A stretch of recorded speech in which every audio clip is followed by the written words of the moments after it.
නොදනුවත්කම හින්දා හරි ඔයාලා ඒජන්සි වලට අහු වෙලා කියලා. මොකද ඒකේ හේතුව මම කියන්න. ඔයාලා මේ රටට ආවට පස්සේ ඒජන්සියෙන් ගෙදරට ඇවිල්ලා මොකක් හරි ප්‍රශ්නයක් ඇති වුණාට පස්සේ ඔයා ඒජන්සියට කතා කරලා කියනකොට ඒජන්සියෙන් කියනවා මාස 6ක් ඉවසන්න කියලා. ඉතින් මේ මාස 6ක් ඉවසන්න කියන හේතුව මොකද්ද? මොකද ස්පොන්සර්ත් එක්ක එයාලගේ මාස 6ක ගැරන්ටි සීමාවක් තියෙනවා. ඉතින් ඒ ගැරන්ටි සීමාව ඉවර වෙන්නේ මාස 6කින්. ඉතින් මේ මාස 6 ඉවරනාට පස්සේ ඒජන්සියෙන් කිසිදු මුදලක් ඔයාලගේ ස්පොන්සර්ට ගෙවන්න ඕනේ නැහැ. ඒ කියන්නේ එයාලගේ ඔයාව ගන්න කෙනාට ගෙවන්න ඕනේ නැහැ ඒජන්සිය. ඉතින් අන්නේ හේතුව හින්දා තමයි එයාලා ඔයාට කියන්නේ මාස 6ක් ඉවසන්න කියලා. නමුත් ඔයාට මාස 6ක් ඉවසන්න කිව්වත් ඔයාට ඒ ගෙදර ප්‍රශ්න තියෙනවා නම් ඔයාට ඒ ගෙදරින් වැඩ කරන්න බැරි නම් ඔයාට වෙලාවට මාසෙක වැටුප හම්බ වෙන්නේ නැත්තම් ඔයාට පුළුවන් කම්ප්ලේන්ට් එකක් දාන්න ඒජන්සියට මට මේ ගෙදර වැඩ කරන්න බෑ මගේ ගේ මාරු කරලා දෙන්න කියලා. මොකද ඔයා මාස 6ක් ඇතුළත ඔයාගේ ගේ මාරු කරගත්තොත් එතනින් ඔයාට පොඩි chance එකක් තියෙනවා. මොකද එහෙම වුණොත් ඔයාව ඒජන්සියෙන් අරගෙන ඔයාව වෙන ගෙදරකට දාලා ඒ ගෙදරින් සල්ලි අරන් මේ ගෙදරට දෙනවා. නමුත් ඔයා මාස 6න් පස්සේ ගේ මාරු කරොත් ඔයාට එයාලා ස්පොන්සර් කිසිම ගේමක් සිදු කරන්නේ නැහැ. නමුත් ඔයාව ඒජන්සියට අරගෙන ගිහිල්ලා ඔයාව තවත් තැනකට විකුණනවා. මේක තනිකර මාෆියාවක්. කියන්නේ තනිකර ජාවාරමක් වගේ වැඩක්. මොකද ඒක ඔයාලා දන්නේ නැහැ.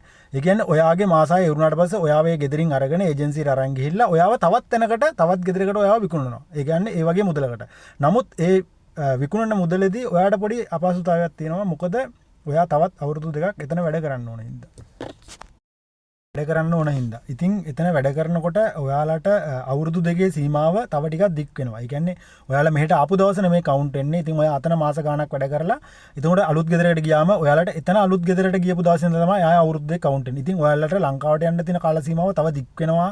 සහ ඔයාලට එතනින් පාඩුවක් සිද්ධ වෙනවා.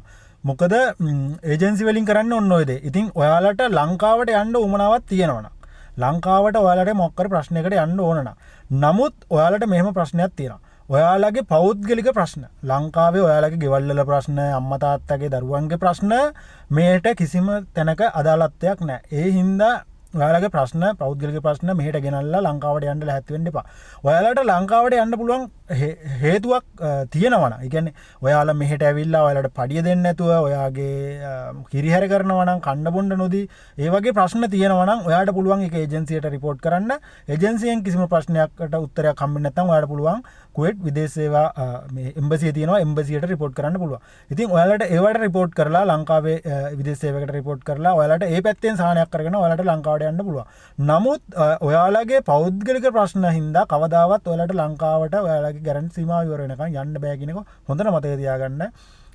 මේක ගෙදරකට ආවනම් ඒ ගෙදර අනිවාර්යෙන් පුළුවන් ගෙදර ගේමක් ගහගෙන අවුරුදු 2 ඉවර කරලා ඔයාලා ලංකාවට යනවා මිසක් ගෙවල් මාරු කරන්න try කරන්න එපා.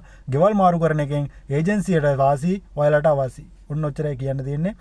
මේ කතාව තව කෙනෙකුට දැනගන්න ඕන කියලා හිතනවා නම් කමෙන්ට් එකක් දාන්න. ඔයාලගේ අදහස් පල්ලෙන් ලියන්න.